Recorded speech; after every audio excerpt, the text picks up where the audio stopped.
मोफिंग व्हिडिओद्वारे विश्वनाथ काळे यांची बदनामी, पोलिसात तक्रार दाखल।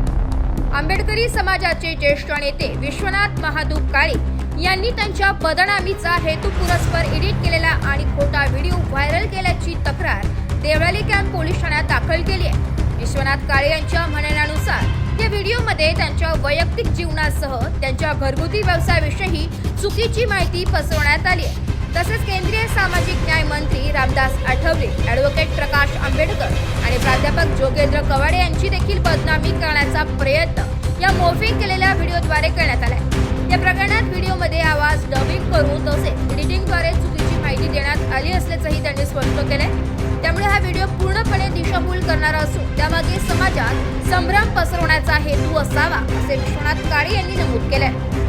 गेल्या 40 वर्षांपासून विश्वनाथ काळे आंबेडकरी चळवळीत सक्रिय आहेत। समाजसेवेच्या क्षेत्रात त्यांचे योगदान मोठे असून ते प्रतिष्ठित व्यक्ती म्हणून ओळखले जातात।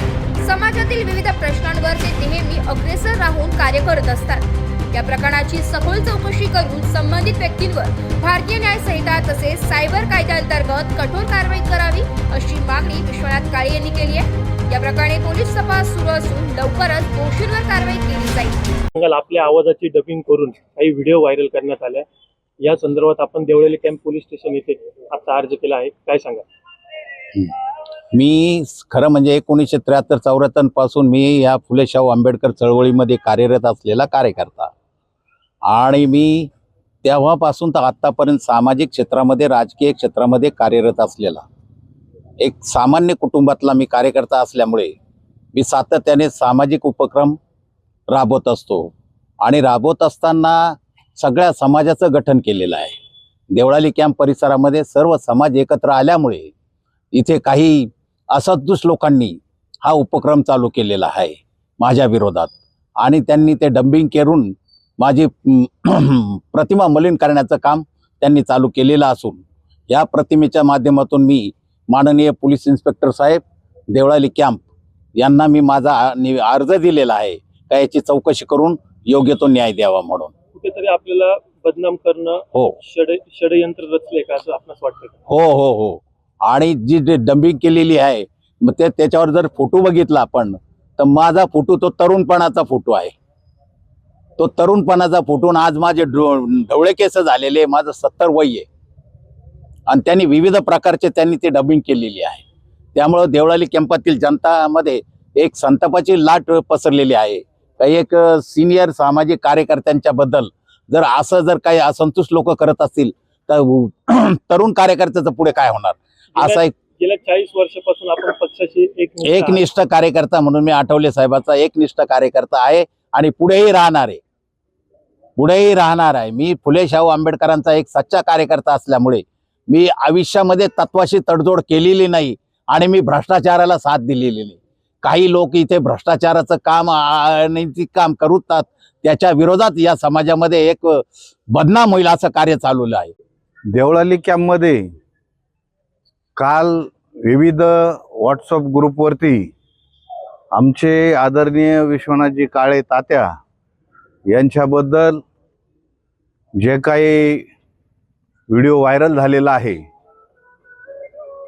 तो व्हायरल व्हिडिओ हा खोटा असून आणि गेल्या 40 वर्षापासून विश्वनाथजी काळे या देवळाली कॅम्पमध्ये समाजाची चांगल्या प्रकारे धुरा सांभाळत आहे।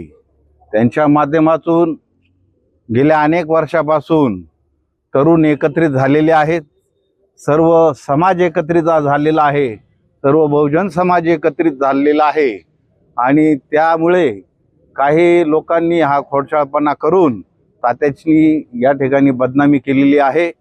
परंतु माझे या ठिकाणी असं एक मत आहे का येणाऱ्या पिढीला आपण चांगलं मार्गदर्शन करायला हवं, चांगले विचार द्यायला हवे। जर आपण अशा पद्धतीने जर वागत असलो तर येणाऱ्या समाजाने आपल्याकडून काय आदर्श घ्यायचा? मी या ठिकाणी तरुणांना सुद्धा एक मार्गदर्शन करेल का आपण सुद्धा यापुढे आपण आंबेडकर चळवळीचे कार्यकर्ते आहोत आणि आपण धम्माचे पाईक आहोत। तर धम्माच्या मार्गाने आपल्याला जायचं. आमचे नेते विश्वनाथ काळे साहेब यांच्या नेतृत्वाला जो धक्का पोचला आहे, या धक्क्यामुळे पूर्ण देवळी कॅम्प नाशिक रोड हे हादरून गेलेलं आहे. कारण या वयाची विचार न करता, या वयाचं भान न ठेवता असे तरुण पोरं असे जर क्लिप करून जर असं व्यवसाय करीत असेल आणि अशा गुंडांना लवकरात लवकर सजा झाली पाहिजे आणि पोलीस स्टेशनला त्यांच्यावर कारवाई झाली पाहिजे असं मी माझ्या वतीने सांगतो. वृत्तसंकलन विभाग, नाशिक लोकशाही न्यूज, नाशिक.